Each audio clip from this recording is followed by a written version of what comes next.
英語聞き流し10分間、名作リスニング、英語テキストと MP3 ダウンロード、その他の物語は、ホームページよりご利用いただけます。88thpp.com 88thpp.com Aladdin and the Wonderful Lamp. There once lived a poor tailor, who had a son called Aladdin, a careless, idle boy who would do nothing but play all day long in the streets with little idle boys like himself. This so grieved the father that he died. Yet, in spite of his mother's tears and prayers, Aladdin did not mend his ways. One day, when he was playing in the streets as usual, a stranger asked him his age, and if he were not the son of Mustafa the tailor. "I am, sir," replied Aladdin, "but he died a long while ago." On this the stranger, who was a famous African magician, fell on his neck and kissed him, saying, "I am your uncle, and knew you from your likeness to my brother. Go to your mother and tell her I am coming." Aladdin ran home, and told his mother of his newly found uncle. "Indeed, child," she said, "your father had a brother, but I always thought he was dead." However, she prepared supper, and bade Aladdin seek his uncle, who came laden with wine and fruit.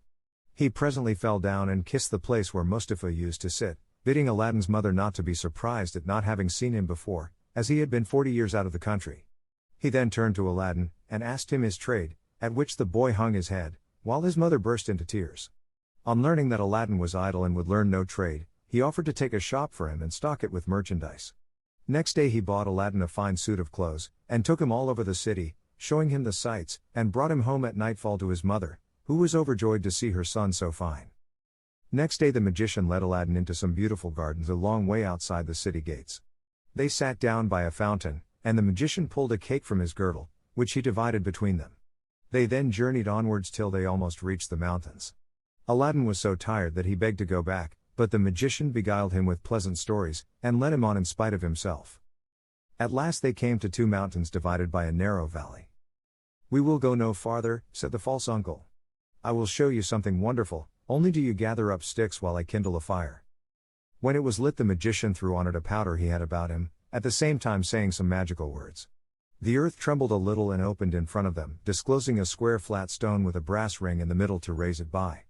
Aladdin tried to run away, but the magician caught him and gave him a blow that knocked him down. "What have I done, uncle?" he said piteously, whereupon the magician said more kindly, "Fear nothing, but obey me.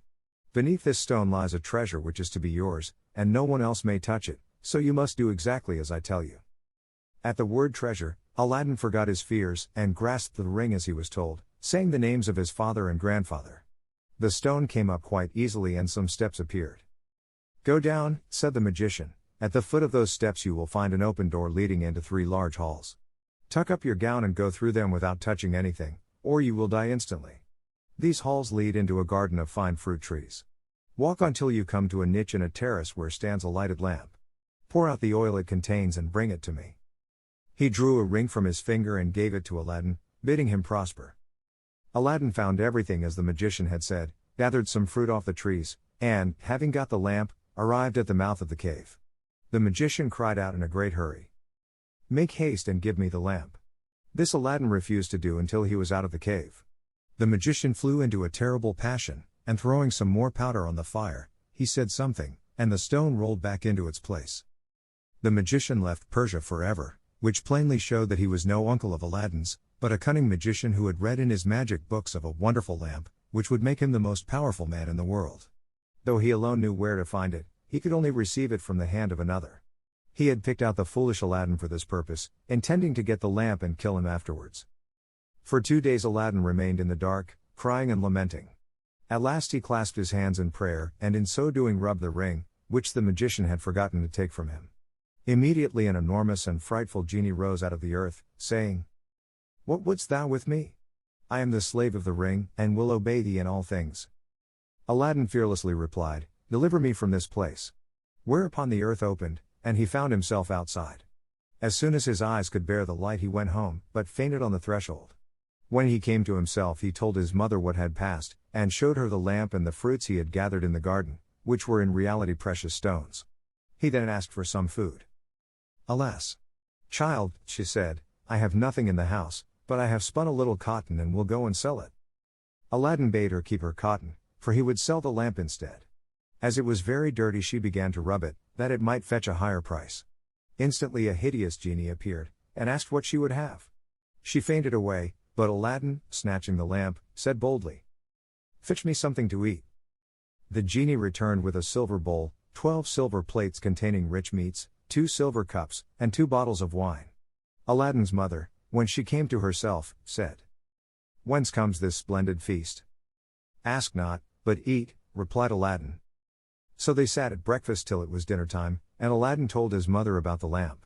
She begged him to sell it, and have nothing to do with devils. "No," said Aladdin, "since chance has made us aware of its virtues, we will use it and the ring likewise, which I shall always wear on my finger." When they had eaten all the genie had brought, Aladdin sold one of the silver plates, and so on till none were left. He then had recourse to the genie, who gave him another set of plates, and thus they lived for many years. One day Aladdin heard an order from the Sultan proclaimed that everyone was to stay at home and close his shutters while the princess, his daughter, went to and from the bath. Aladdin was seized by a desire to see her face, which was very difficult, as she always went veiled. He hid himself behind the door of the bath, and peeped through a chink. The princess lifted her veil as she went in, and looked so beautiful that Aladdin fell in love with her at first sight. He went home so changed that his mother was frightened. He told her he loved the princess so deeply that he could not live without her, and meant to ask her in marriage of her father. His mother, on hearing this, burst out laughing, but Aladdin at last prevailed upon her to go before the Sultan and carry his request. She fetched a napkin and laid in it the magic fruits from the enchanted garden, which sparkled and shone like the most beautiful jewels. She took these with her to please the Sultan, and set out, trusting in the lamp. The Grand Vizier and the Lords of Council had just gone in as she entered the hall and placed herself in front of the Sultan. He, however, took no notice of her. She went every day for a week, and stood in the same place. When the council broke up on the 6th day, the Sultan said to his vizier, "I see a certain woman in the audience chamber every day carrying something in a napkin. Call her next time, that I may find out what she wants." Next day, at a sign from the vizier, she went up to the foot of the throne, and remained kneeling till the Sultan said to her, "Rise, good woman, and tell me what you want." She hesitated, so the Sultan sent away all but the vizier, and bade her speak freely, promising to forgive her beforehand for anything she might say. She then told him of her son's violent love for the princess. "I prayed him to forget her," she said, "but in vain. He threatened to do some desperate deed if I refused to go and ask your majesty for the hand of the princess. Now I pray you to forgive not me alone, but my son Aladdin." The Sultan asked her kindly what she had in the napkin, whereupon she unfolded the jewels and presented them. He was thunderstruck, and turning to the vizier said, "What sayest thou? Ought I not to bestow the princess on one who values her at such a price?" The vizier, who wanted her for his own son, begged the Sultan to withhold her for 3 months, in the course of which he hoped his son would contrive to make him a richer present. The Sultan granted this, and told Aladdin's mother that, though he consented to the marriage, she must not appear before him again for 3 months. Aladdin waited patiently for nearly 3 months, but after 2 had elapsed, his mother, going into the city to buy oil, found everyone rejoicing, and asked what was going on. "Do you not know," was the answer, "that the son of the Grand Vizier is to marry the Sultan's daughter tonight?" Breathless, she ran and told Aladdin, who was overwhelmed at first, but presently bethought him of the lamp. He rubbed it, and the genie appeared, saying, "What is thy will?" Aladdin replied, "The Sultan, as thou knowest, has broken his promise to me, and the Vizier's son is to have the princess. My command is that tonight you bring hither the bride and bridegroom." "Master, I obey," said the genie. Aladdin then went to his chamber, where, sure enough, at midnight the genie transported the bed containing the Vizier's son and the princess. "Take this new married man," he said, "and put him outside in the cold, and return at daybreak." Whereupon the genie took the Vizier's son out of bed, leaving Aladdin with the princess. "Fear nothing," Aladdin said to her, "you are my wife, promised to me by your unjust father, and no harm shall come to you." The princess was too frightened to speak, and passed the most miserable night of her life, while Aladdin lay down beside her and slept soundly. At the appointed hour the genie fetched in the shivering bridegroom, laid him in his place, and transported the bed back to the palace. Presently the Sultan came to wish his daughter good morning. The unhappy vizier's son jumped up and hid himself, while the princess would not say a word, and was very sorrowful. The Sultan sent her mother to her, who said, "How comes it, child, that you will not speak to your father? What has happened?" The princess sighed deeply, and at last told her mother how, during the night, the bed had been carried into some strange house, and what had passed there. Her mother did not believe her in the least, but bade her rise and consider it an idle dream.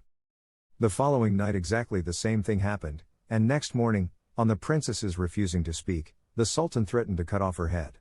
She then confessed all, bidding him ask the vizier's son if it were not so. The Sultan told the vizier to ask his son, who owned the truth, adding that, dearly as he loved the princess, he had rather die than go through another such fearful night, and wished to be separated from her. His wish was granted, and there was an end of feasting and rejoicing.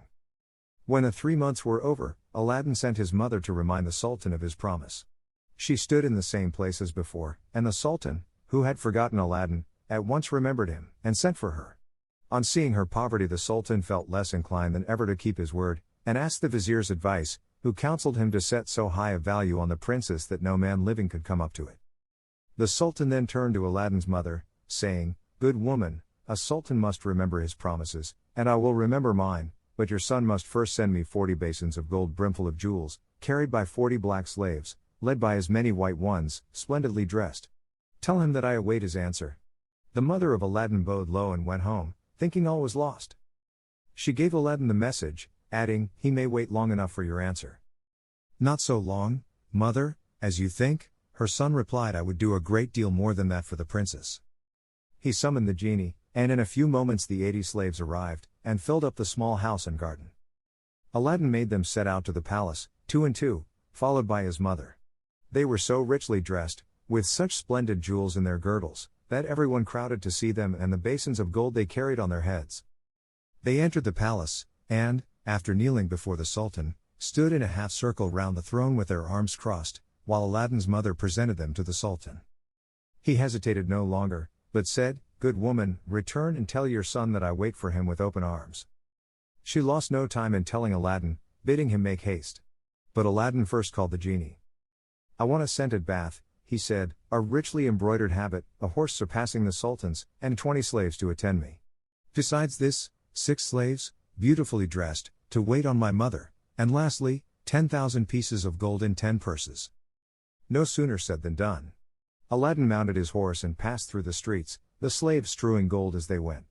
Those who had played with him in his childhood knew him not, he had grown so handsome.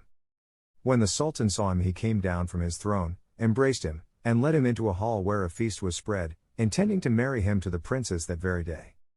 But Aladdin refused, saying, "I must build a palace fit for her," and took his leave. Once home, he said to the genie, "Build me a palace of the finest marble, set with jasper, agate, and other precious stones.